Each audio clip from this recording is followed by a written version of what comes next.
I think we should get started. Karen, do you want to take the floor? This is our executive director of Photoworks, and I think she's muted right now. No, She's not. I'm not. She's on.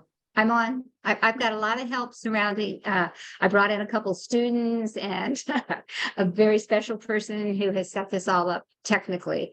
So I want to thank them. So we are welcoming you to this evening's talk by Fred Zafran. And he's going to talk on the power of photography and storytelling. And I feel very confident that you're going to get a very strong feeling as to how he works, but most importantly, how he edits and what he decides really makes for a story. So I'll give you a little bit of background and then we'll let Fred carry the day. Fred Zafran is a fine art photographer living and working in the DC metropolitan area. He is a juried artist of the Torpedo Factory and a member of Multiple Exposures Gallery. Fred has exhibited his work widely in galleries throughout the region and has given presentations about his art and his way of working. Fred grew up in Philadelphia and moved to the DC area after graduate school. He's married, raised a family in Northern Virginia, and built a successful career in the technology services industry. Now retired, Fred devotes most of his time to both photography and music. Fred Zafran has long been interested in the power of photography as a distinctive means of storytelling. Photography as narrative is central to Fred's work and is the subject of his presentation and slideshow at Photoworks tonight. He finds that photography differs in character and method from other art forms and creates opportunities for expression unique to this particular medium. In his presentation, Fred offers another way of listening to the photographs we make to understand what makes an image deeply expressive and how a sequence of images may achieve exceptional narrative power. I will turn over the rest of the meeting and the rest of the exciting evening to Fred. Karen, thank you very much. And thank you everyone for joining in tonight. My thanks to Karen, to Gail, and to Sophie for making this happen and for this opportunity. I also want to say just a congratulations to Photoworks for 50 years as a center of art and teaching. It's a major accomplishment, and many of us on tonight are greatly indebted to the organization and to all of you. So my thanks. I'm going to share my screen, Sophie, is that okay? And then yes, you should be able to. All right. All right, should be black now, right? How about now? Yes, I think you have to, yeah, there we go. We're good? Yes. Okay, thank you, everyone. I have a lot of material to share with you. The title of the presentation, as Karen indicated, is another way of listening, and the focus was on the narrative quality of the photograph and the photographic sequence. Here's an overview of the topics in the discussion for this evening tonight. Little introduction, just a little bit more about myself for those who haven't met me. I'm going to then go to a series of questions that have followed me, that have pursued me throughout the many years that I've been a photographer, about how we understand the photographs that we make and how we understand the photographs that we see. I'll speak about the narrative quality of the photograph and what gives photographs and photographic sequence extraordinary narrative power. And as one individual along the path of the photographer to other individuals who are on their own path of photography, I'm going to share a few signposts along the way, things that I've seen that are important to me in my way of working. Then I'm going to show you a bunch of photos, a bunch of slides, hopefully as examples of what I've shared with you, my way of working. And then if there's time, and then if there's interest, we'll do a little question and answer. Okay, so let's begin. Now, as introduction, Karen had shared that we've been down here, my wife and I, my son, have been down here now Almost 45 years in Northern Virginia, came from Philadelphia originally. I did have a day job. I was an environmental scientist with expertise in public health risk assessment. I've been retired for a while now. I have other interests, and I put the word other in quotes because these things are really very important to me. The music that I play, the music I hear, if I have anything that resembles a muse for my photography, it's the music I play and the music that I listen to. I also have a curious interest in Asian arts, literature, philosophy, language study. I've been studying Japanese for a long time now. It's a strange thing. I love the language. I've been to Japan quite a bit. And you'll find these things sort of find their way into my presentation tonight. And the briefest of photographic backgrounds. I first came to photography when I was a teenager, considerably longer than 50 years ago. I still have the first, what I considered to be my first good image, around 1968. As Karen has indicated, I'm juried artist of Torpedo Factory, been a member of Multiple Exposures Gallery for a while. It's where I exhibit most of my work. I have shown my work in DC, Maryland, and Virginia, and other locations throughout the country. So what kind of work do I do? It's a legitimate question. What kind of photography do you do, Fred? So best as I can characterize it, I'm a documentary photographer of ordinary things. I wandered rural and urban environments of towns, cities, and streets, greeting and speaking and making images of few of us as we wander through the day. But as Karen has indicated, I have a particular interest in photography as a distinctive means of storytelling, and particularly as a distinctive means of allegorical storytelling. I still work to make the best photographs that I can, compelling photographs that are strong, evocative, able to stand alone, but all of my images live as part of narratives. If you go to my photography website, you will see that I have 7, 8, 9, 10 stories, if you will, and all of my photographs live in and contribute to these narratives. And so where does the subject matter come from? Well, life is filled and rich with stories. We create the stories of our life. Every day is filled with beautiful allegory of life itself, and everything deserves our careful attention. Even the smallest details may contain great secrets and interest. So now let me start, and I'm going to start with this series of questions that have followed me and have dogged me for a long time. First question: why is it that some photographs are so powerfully evocative and present stories that seem to transcend the image itself, that go beyond the image itself? What is it that gives the photograph this power? And where in the image is it to be found? And maybe an even larger question is it actually in the image? And then finally, how can we listen more carefully to the photographs that we make, that we might find the depth in our own work, the poetry in our own work? So let me begin.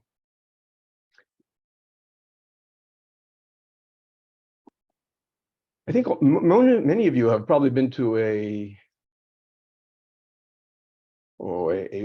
park or even a shopping mall, and you see a little map that says you are here. Well, I've created a map, and the map says I am where. And the whole idea is for me to understand my trajectory as a photographer. So I'm going to share this with you, and I'm going to talk about where I've been, where I am now, and where I might be headed. In the beginning, I think all of us as photographers, we start out taking snapshots. This is depictive images.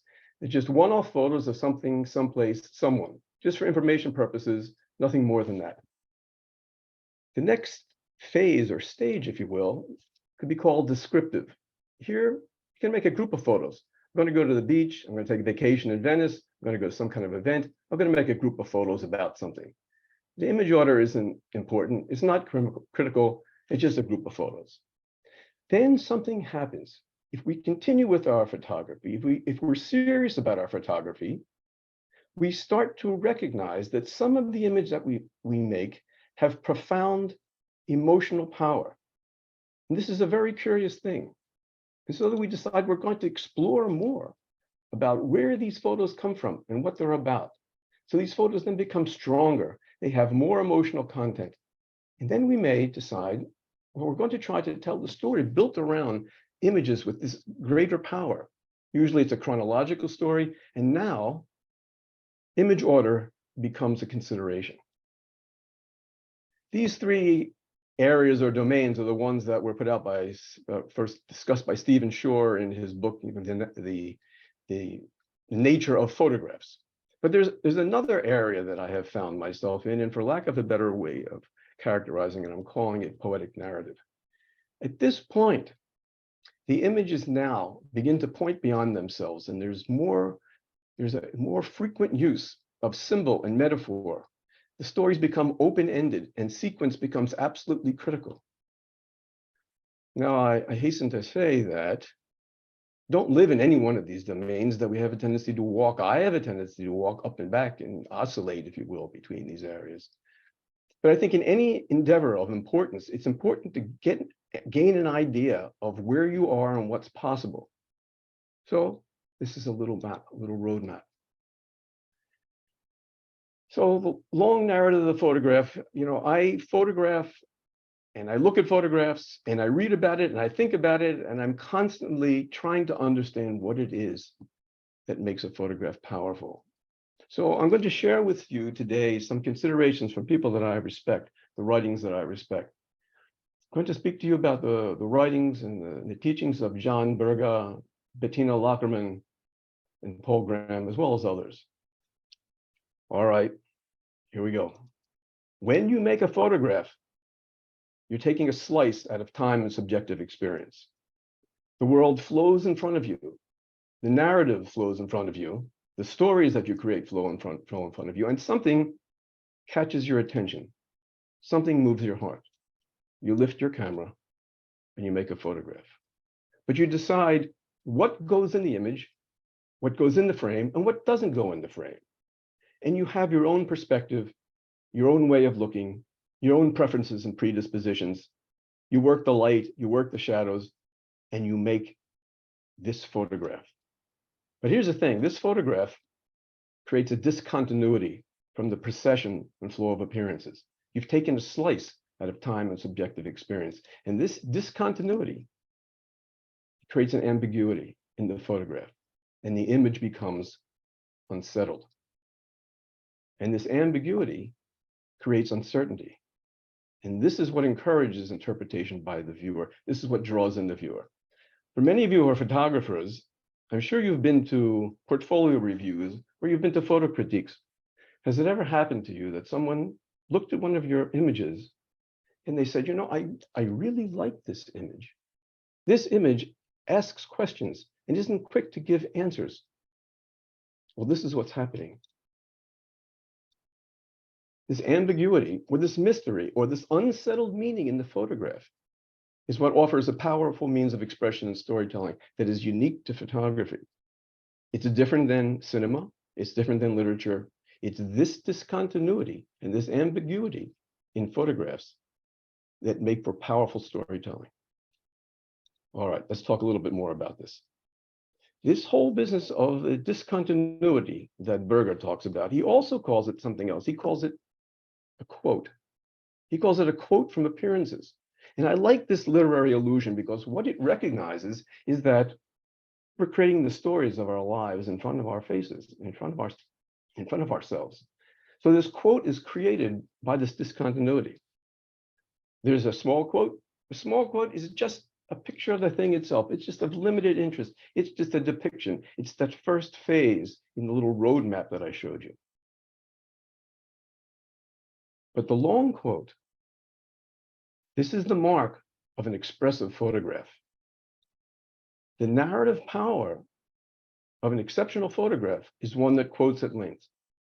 But here's the deal. This quoting at length doesn't have anything to do with time. It's not temporal length. It's the lengthening of the potential meaning of the image. At this point, the expressive photograph, now it works to suggest correspondences in the mind of the viewer, and it arouses the expectation of further meaning. This unsettled meaning of the photograph challenges the viewer. Now, I got to tell you that a lot of people don't like this. People that come in and look at your exhibition and they look at your work, and they're not comfortable not knowing what the photographs mean. They will say, well, where did you take that photograph? Or, what's that in the photograph? Or, what does that mean? But people who understand the power of our art and our practice are willing to make the effort and to live with this unsettled meaning.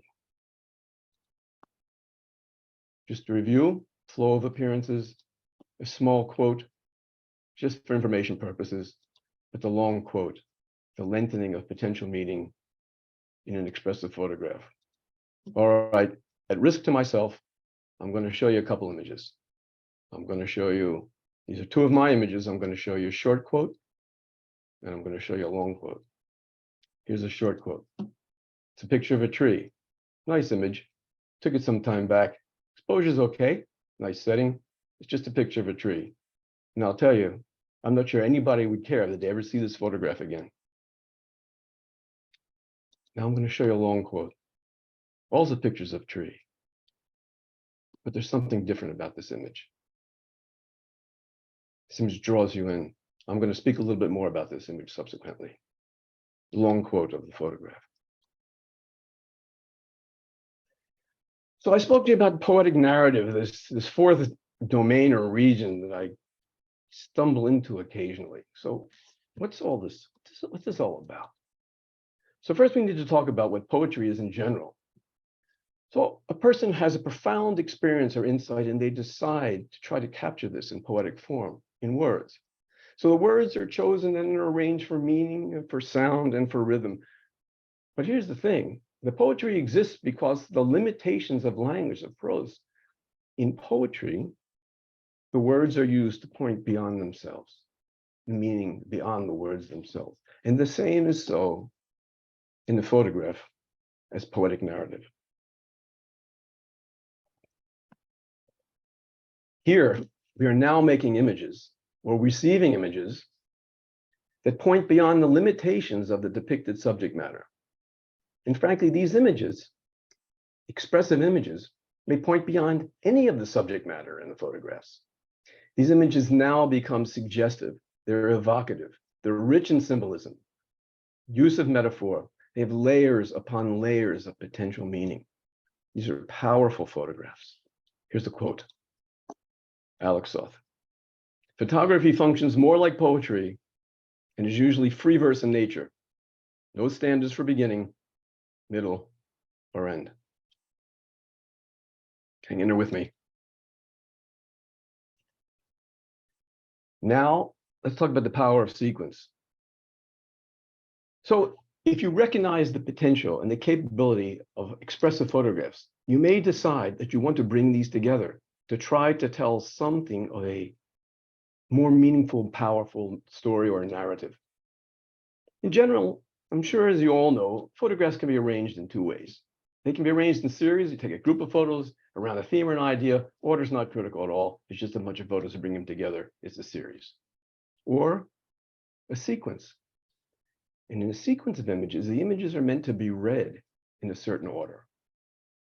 The narrative sequence now cannot be rearranged without losing thematic orientation and intent. It cannot be rearranged without changing the thematic orientation and intent. Oh, something strange and magical begins to happen when you bring together expressive, exceptional photographs in a photographic sequence. What happens is that there is now coherence between the images. The images begin to speak to each other. The images contextualize each other. And what happens is the narrative is an interweaving of the photographs. It's a coherent unity. In turn, the totality complements and broadens each image. But it gets even more profound.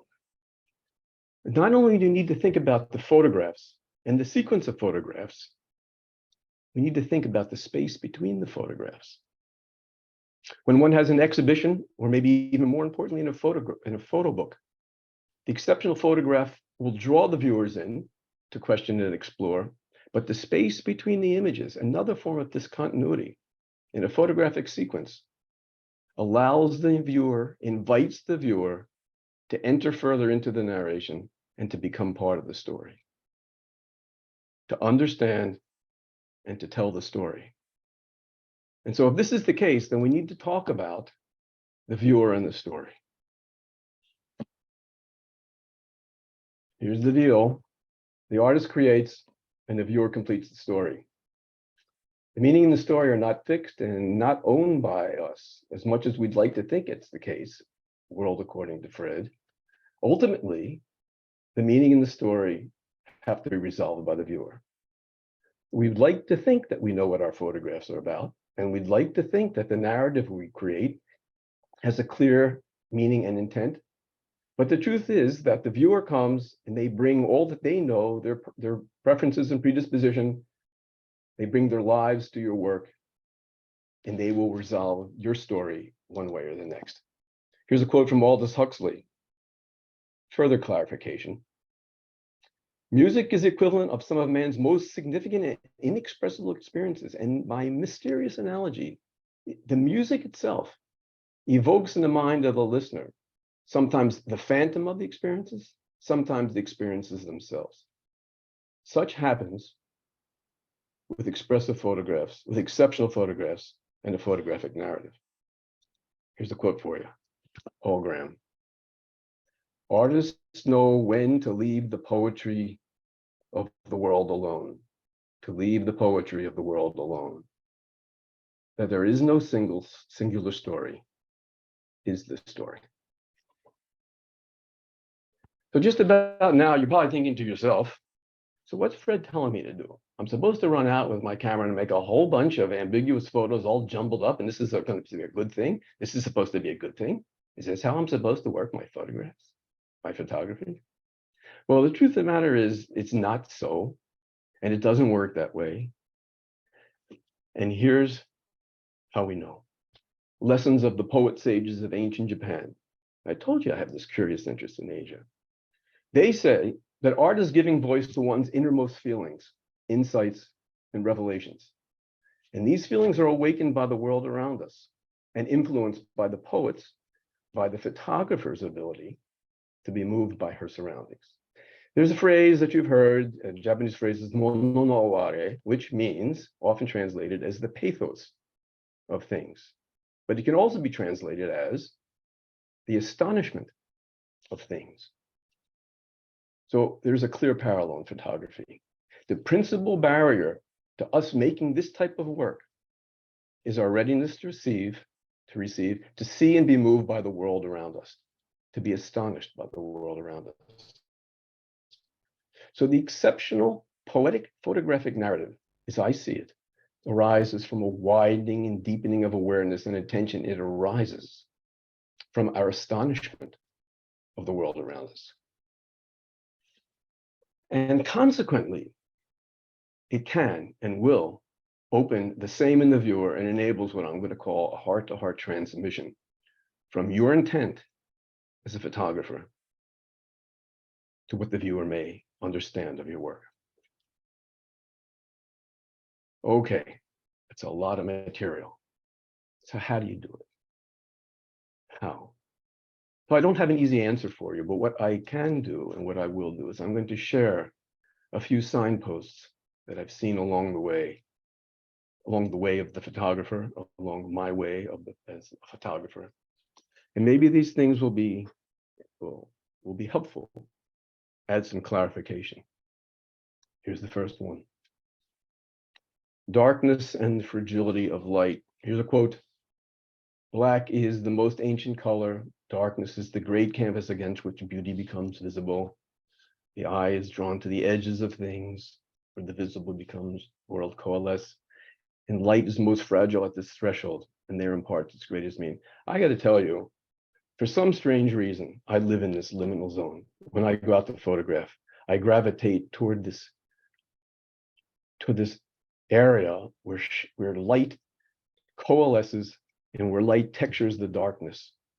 Something mysterious and magical is happening in this area. And I continue to work to try to find out what the heck it is. So here's another quote from Tanizaki Junichiro, author of the famous essay In Praise of Shadows. He says, "We find beauty not in the thing itself, but in the patterns of the shadows, the light and the darkness that one thing against another creates. I can't find any better explanation. Next, the setting comes first. I am a student of Sam Abel. Sam is a friend, he is a mentor, he is my teacher. Sam teaches, one of the things that I most believe in is the compose and wait philosophy of photography. He teaches not seeking the picture, but seeking the setting. You pick your place, you pick your light, you're waiting for the moment, you wait for the story to come to you. It was more than a decade ago when I first took a workshop with Sam.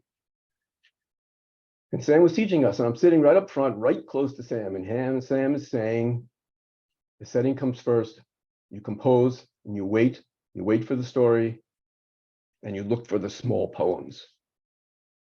No one had ever told me to look for the small poems. I tell you, I was almost knocked out of my chair.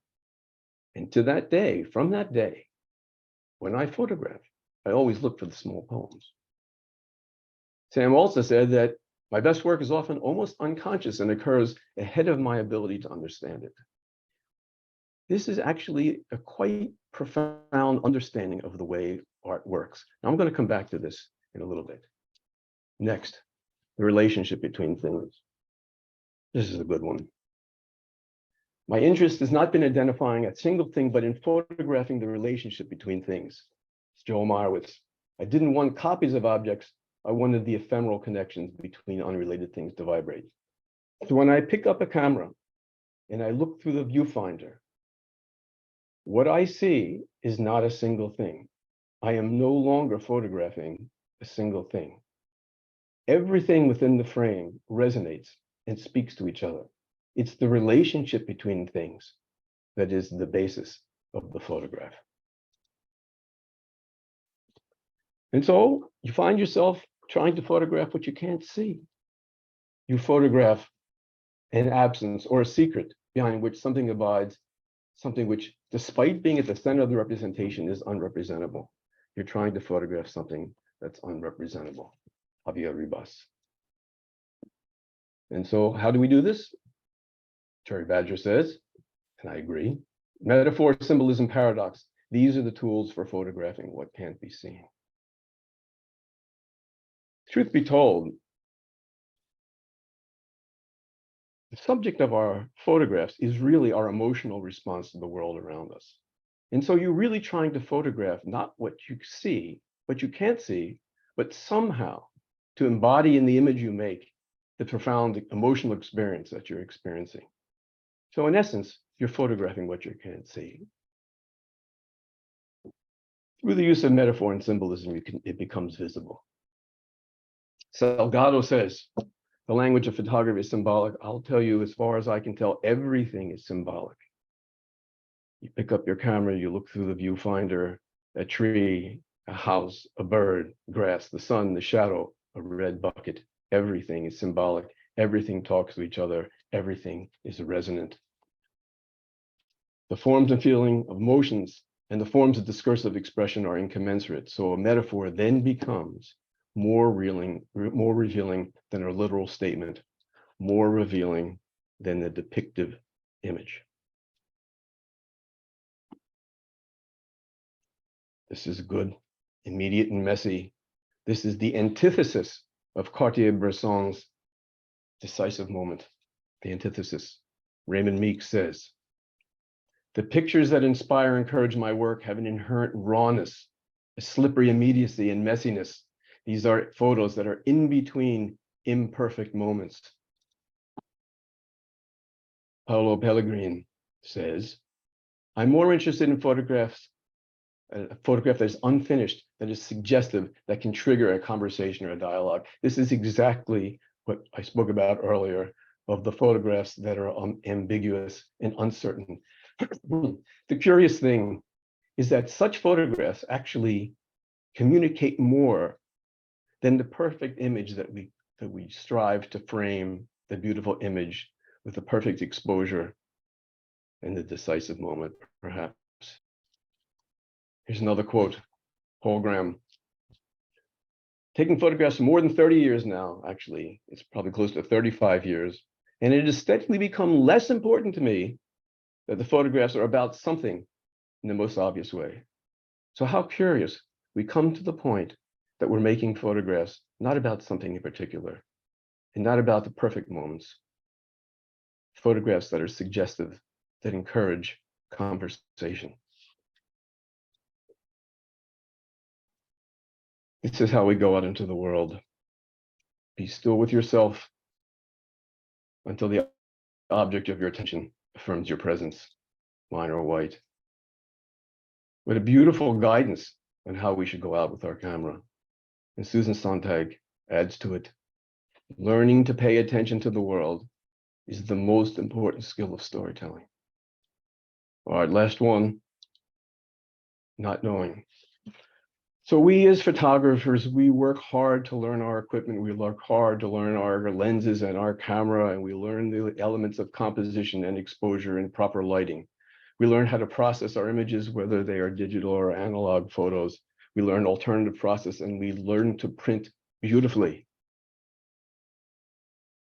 And then comes a point, after all of our study and after all of our efforts, we just let go of everything and we grab our camera and we walk out the door. Whatever inspiration is, it's born from a continuous I don't know. And not knowing isn't ignorance, but a willing to trust in possibility without expectation of result. Okay, you've stuck with me, a lot of material. Now I'm going to show you some photos. And hopefully, these photos will be examples of some of what I've shared with you today. If you go to my website, you will see that all of my work is presented in the form of narratives. So there are 7, 8, 9, maybe 10 narratives at my photography website. And each narrative comprises a series of photos. So I've taken 5 short stories, selected examples, and I'm going to show you 6 photographs from each, and I'm going to move quickly through them. I'm going to show you 30 images. First story. I returned to Japan back in 2016. I actually traveled with Sam Abel and a small group of photographers. We retraced the path of the poet, 17th century poet Matsuo Basho. And I returned to Japan, curiously enough, not to photograph Japan. I'd been there, a good number of times before. I returned to Japan to find out why I love Japan and to photograph why I love Japan. And so the story began. Every journey begins with a vision of the journey in front of you. The first day that I was there in Japan, walked by a pond, and as the haze parted, I saw a vision of what might have been before me. And every trip, every travel begins with a blessing for success, for health, and for safety, for a productive time on your trip. Every temple in Japan has a cauldron in which incense is burned. So I went to photograph blessings. Where are the blessings to be found? Is it the cauldrons? Is it the incense? Is it the smoke? Well, I found that it's in the hands of the pilgrims. The pilgrims would come to the cauldron and they would wave the smoke over their bodies and the blessings would wash over them. And every journey begins with a first departure. I was in Tokyo before our journey began, and I found this setting. It took me about 30 minutes to set up this picture. But once I had this set up, what I wanted was the single solitary traveler waiting to leave on his journey. And I made this image.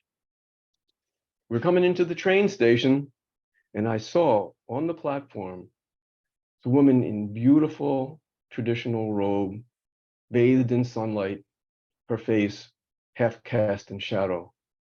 She stood quietly in repose, clearly, quietly in herself, and she gazed out in the distance, quietly, unmoving. The train was coming to the station. I had one opportunity to make this photo. I turned and I shot through the window, and I made this image.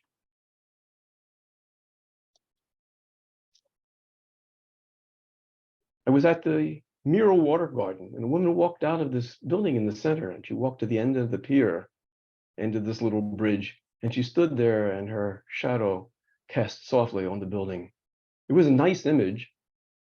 I almost took the image, but something was missing. Something more was getting set to happen. And I waited, and the story arrived. How does one make a photo of the most beautiful and profound silence in the most beautiful and profound garden in all of Japan? Well, similarly, I found this individual quietly in the garden. Her gaze is cast outside of the frame. The light washed upon her robes, upon her cloak, and I made this image. The next short story, Stranger in My Home, I actually exhibited this work at Photoworks. I think it was back in 2017. This is a short story of the most familiar stranger, and the most familiar stranger is ourselves. Here's the image that I showed you before. It was late in winter, and the trees were bare, but they were alive. Up on the hill was a small house. Whose home? Didn't know. Pale red roof, pale red windows. But the branches, the trees seemed to be reaching out to the home, to touch, to speak, to caress. I stepped back in wonder, and I made this image. And it was an old 19th century home. The light in the afternoon coming through the window was beautiful. It was cast upon the window, cast upon the wall. And I thought there was an image here somewhere. And as I'm trying to figure out where the image might be, a woman walks in the door. She begins to walk up the steps. And just before she gets to the landing, she reaches out to grasp the hand of the shadow of her former self, some 150 years earlier. A stranger in this home. I came upon a house in the porch. And on the outside of the house was hanging this image in a gilded frame, an old image of a young child, a young girl. The image was marred and worn. But in the image, it's somehow, I saw a reflection of what I saw in the window, just to its left. The bare branches, the shadows, and both the window and the gilded image were illuminated by the same sun. I found this setting, this rich, beautiful color and texture, and a lattice work, an architectural lattice work, and reflections. I was taken by this setting, and I thought there's something here. And then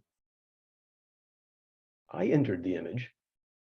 The best I could tell, and I didn't know at that time, was a self-portrait. This image, by the way, won Best in Show at the Willis Creek competition some years back. Many would have come to this setting. It was in a park, garden. I would have seen three individuals standing there.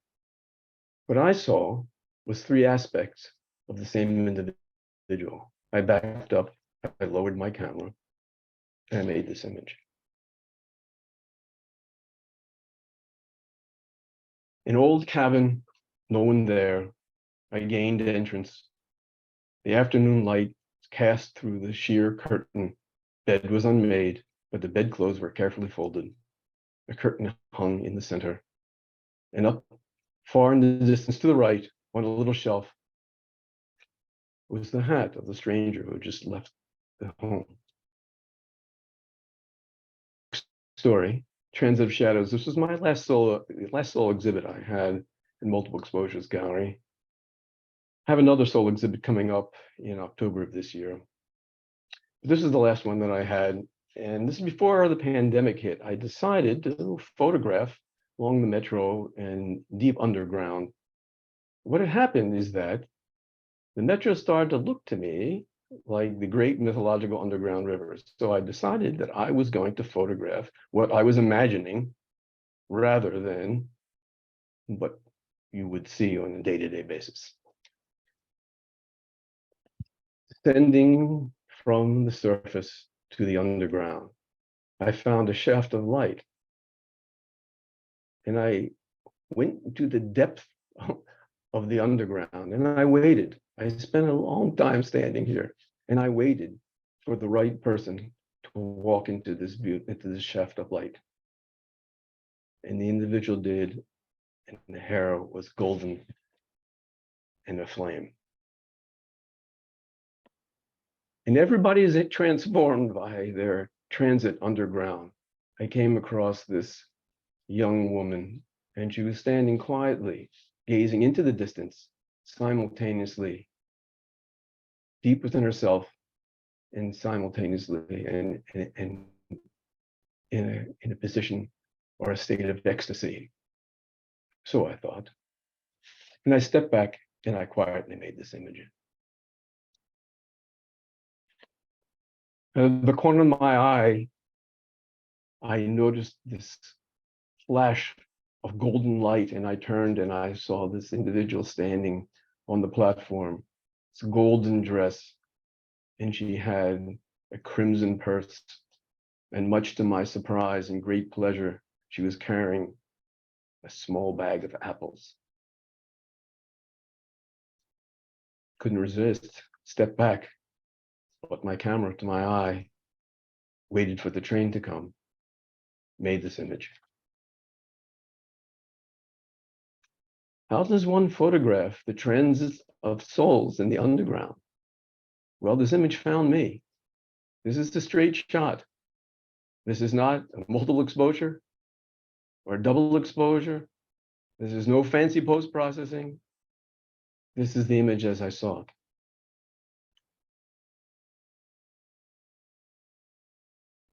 And underground, in the small alcoves in our system, metro system, there are beautiful settings. This could have been a setting put forward by a film director. It was so exquisitely beautiful.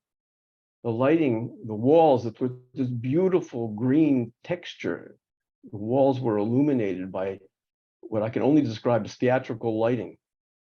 And the floor was this radiant red and orange. And there inside was a man standing by himself, standing just so, positioned just so. I stepped forward quietly. I made this image, then one more image, and then one final image.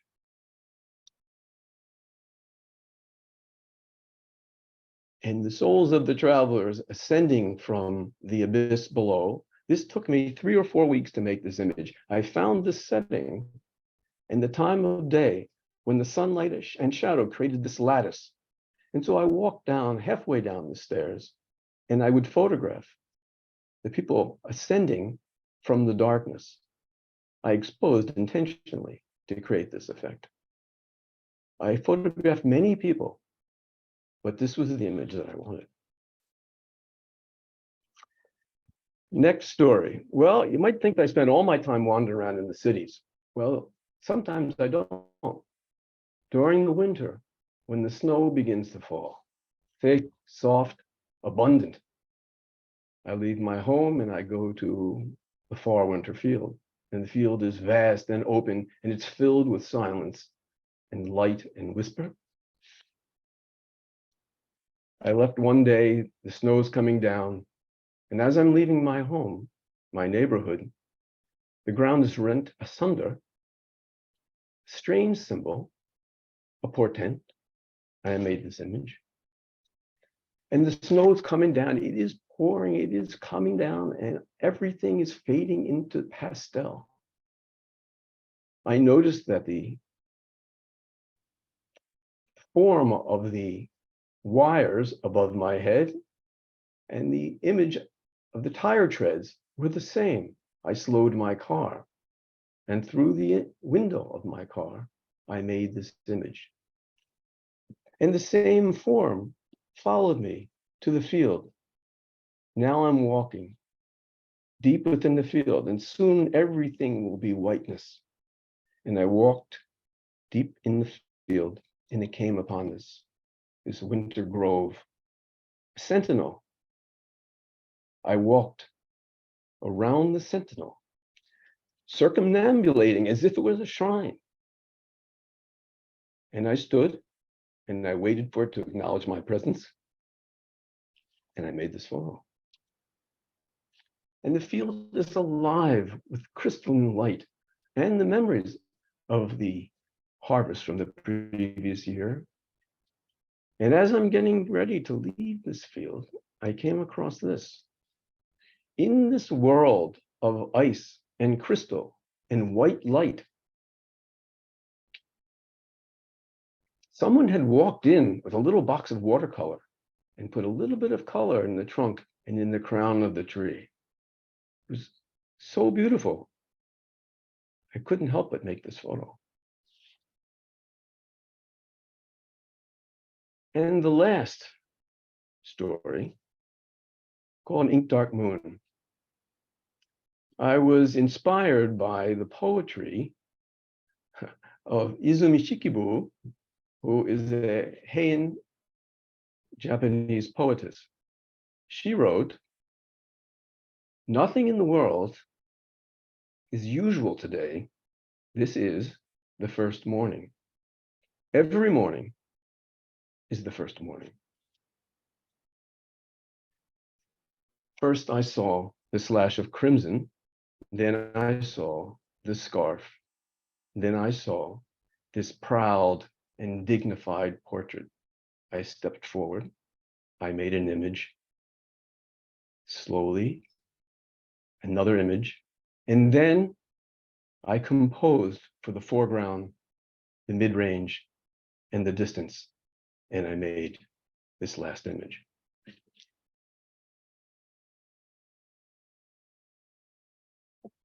I walked into the restaurant, and the light was pouring in, floating in through the open window. People were sitting by the open window. The wall was illuminated, this rich blue, deep teal blue window, beautiful texture. I began to photograph. One photograph, two photographs, three images. What I wanted was for this young woman sitting by the window to look up and to see me photographing. And when she did, the light fell upon her face, and I made this image.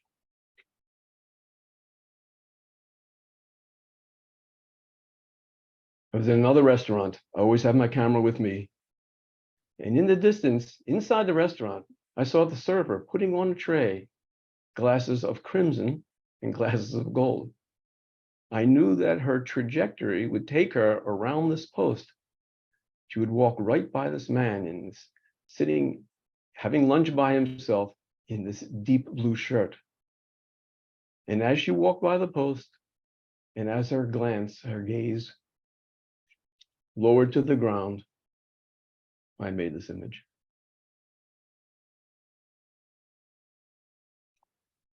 Oh, there was a time I was in Santa Fe and I was in a sort of gritty area. This was a bus stop. Folks there were kind of down on their luck. I was watching what was happening. A woman walked by, came up to the bus, walked up on the bus, and this man on the left, he followed her every movement. He's watching her. And as she gets up on the bus and sits down, the man leans forward and the light slashes across his face.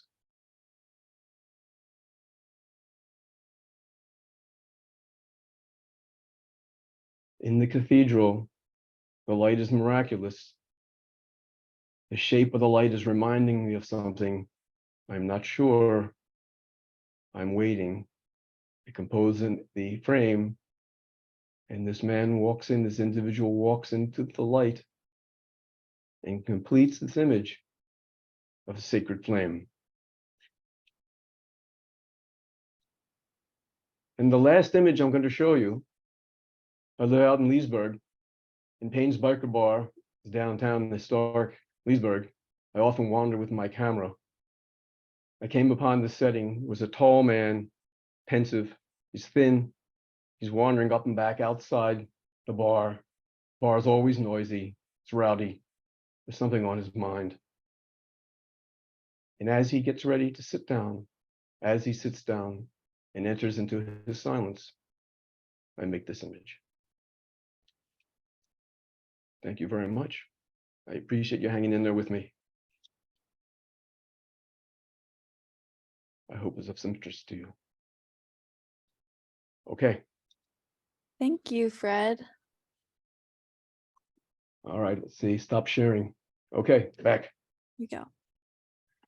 Shall we open the floor to questions? Absolutely.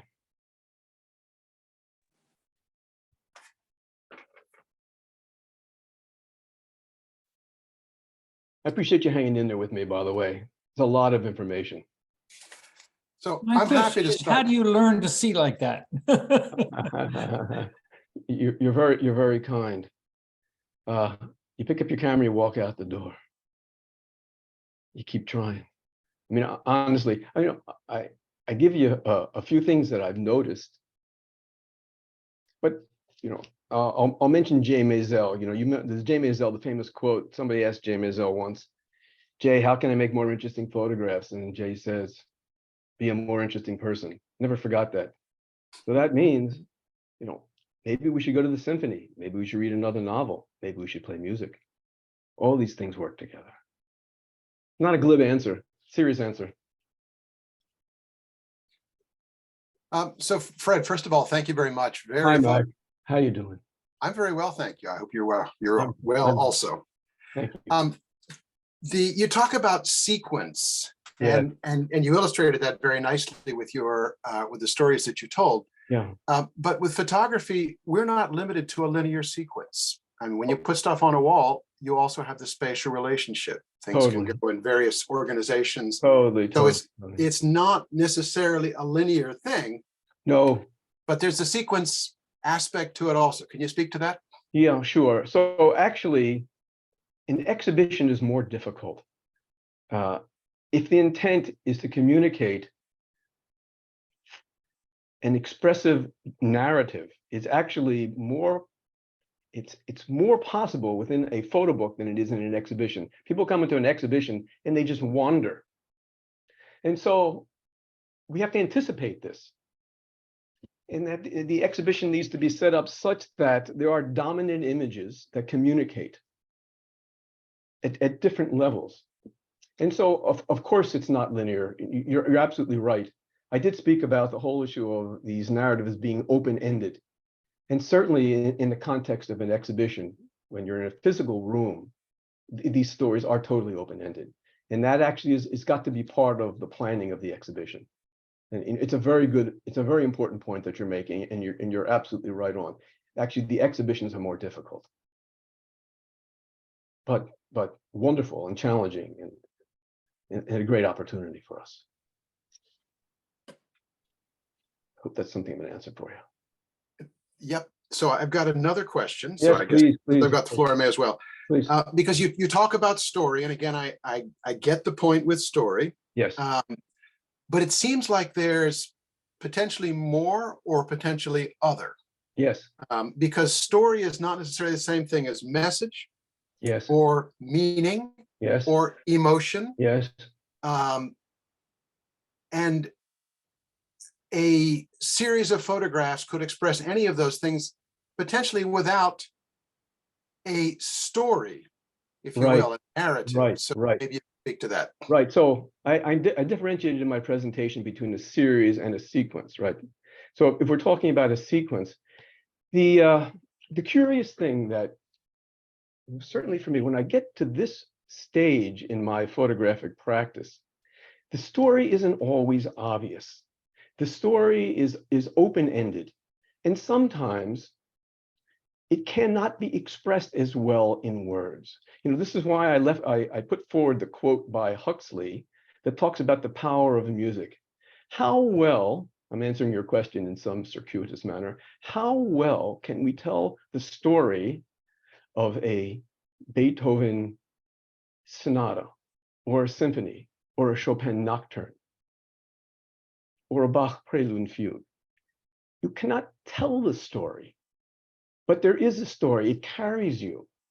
And so this is what happens also in photography. You know, the story or the narrative is the larger framework. Meaning lives within that and is contributes to this larger narrative. So there can be a meaning in an image. There can be a meaning in sequence of image.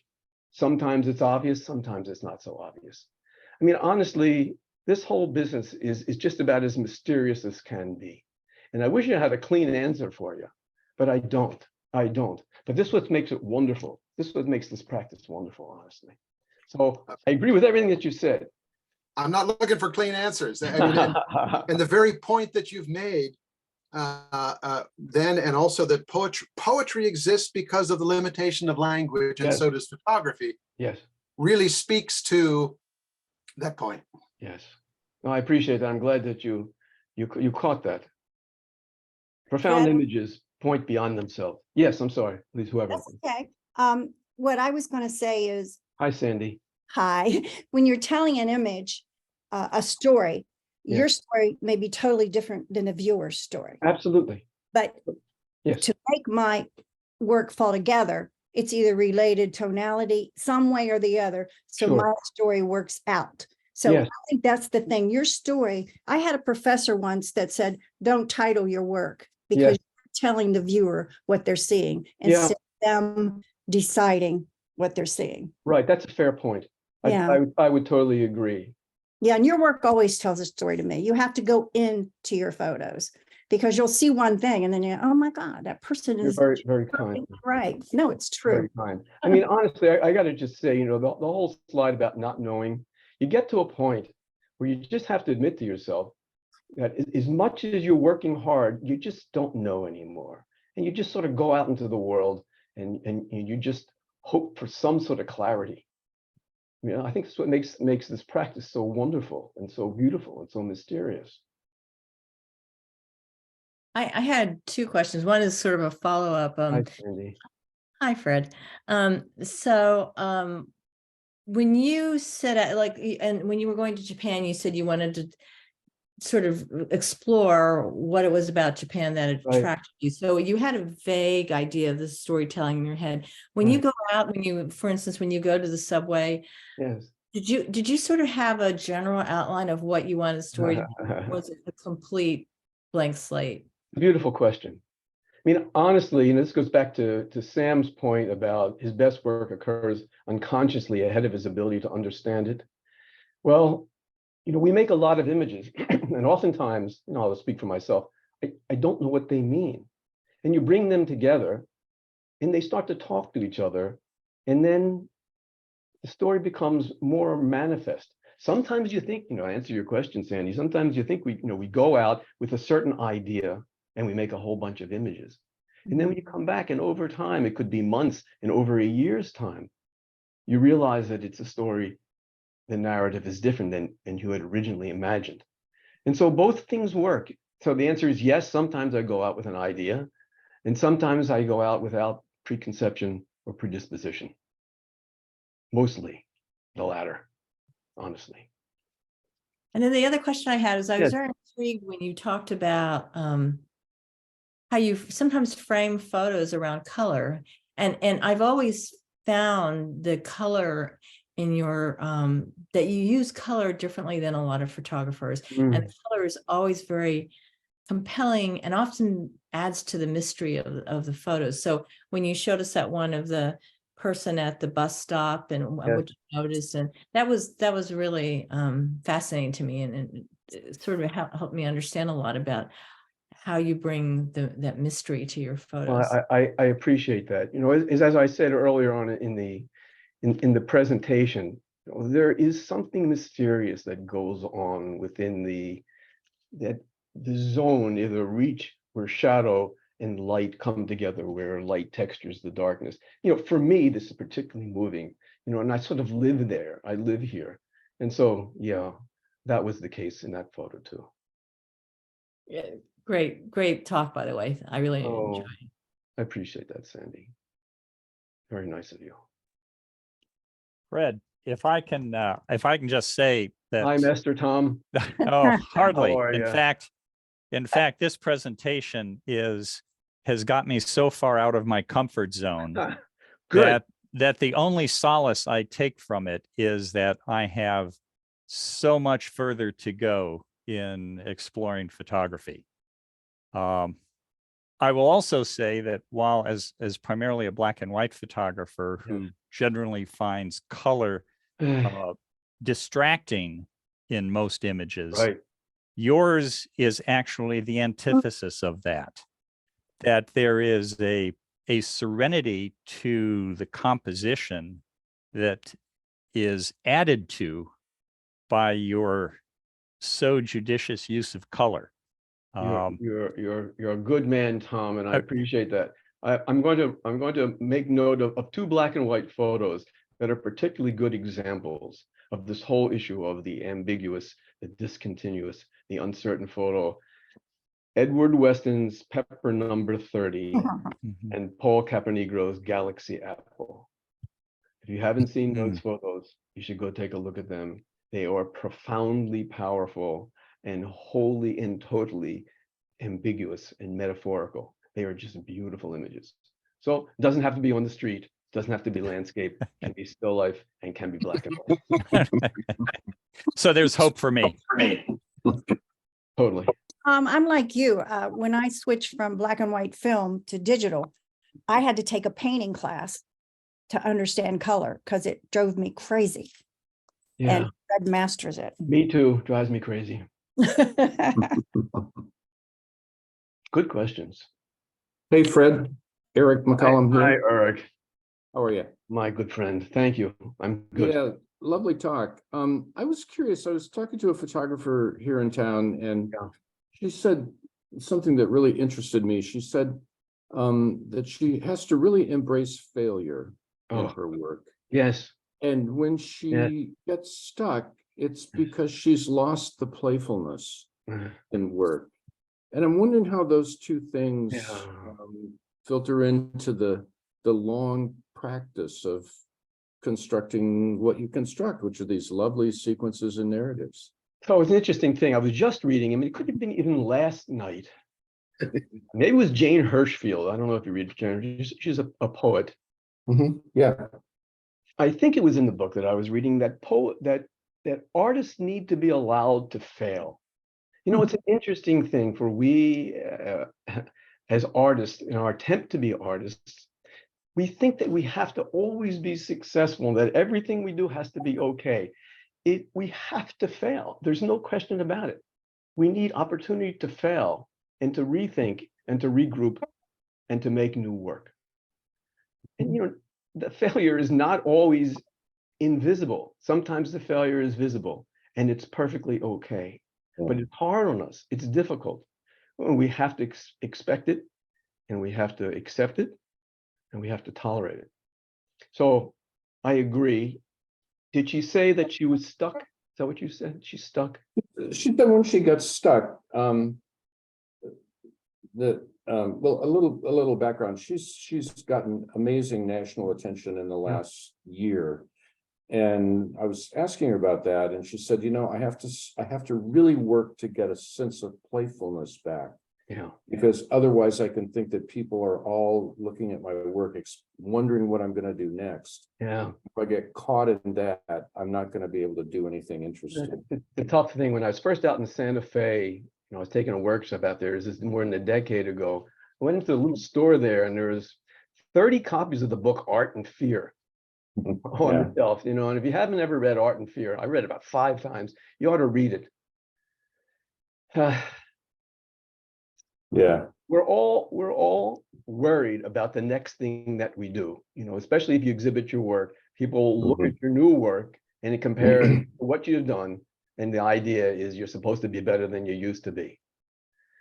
When you get stuck, the only thing I can think to do is you go out and you make more photographs. Big Harvey said this. When people asked her the same question, she says, take your camera and go out and make more work. And just and it's Yeah. Great. Thanks, man. Absolutely. Anyone else? Good. I would like to thank you, Fred, and I also want to know when is this book of words and images going to come out all in one big encyclopedia? Because I feel like that's what tonight has been. It's like, oh yes, I wanted to remember that and this. And I really do thank you for bringing such an artistic and intelligent presentation. Thank you, Karen. And I thank you for inviting me in the first place. This presentation was recorded.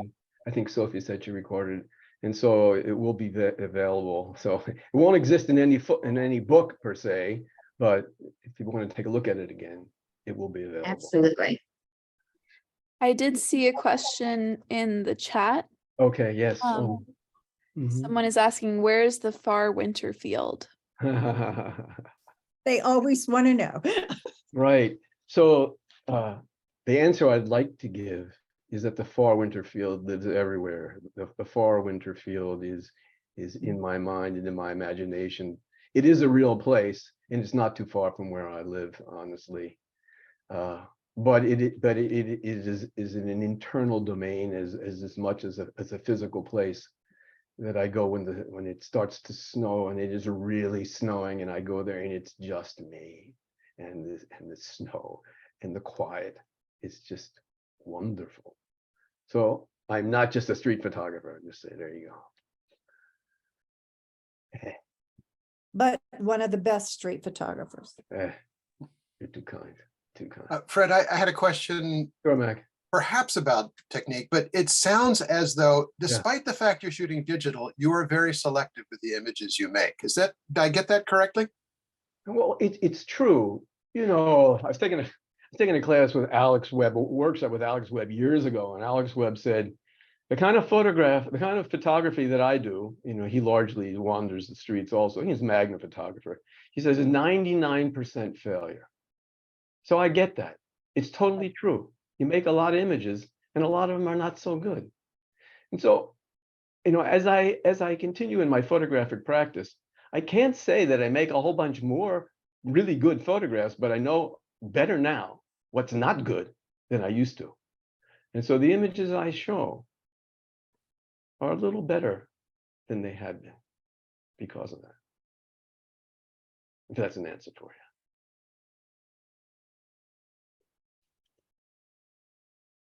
So I think that's it. Are we good, Sophie? Sure. All Thank right. you everyone for coming. Thank and you, everyone. I Thank really you, appreciate Fred. that. Wonderful question. Thank you, Fred. Thank you so much. That's Round of all. applause. All right. Be well, everyone.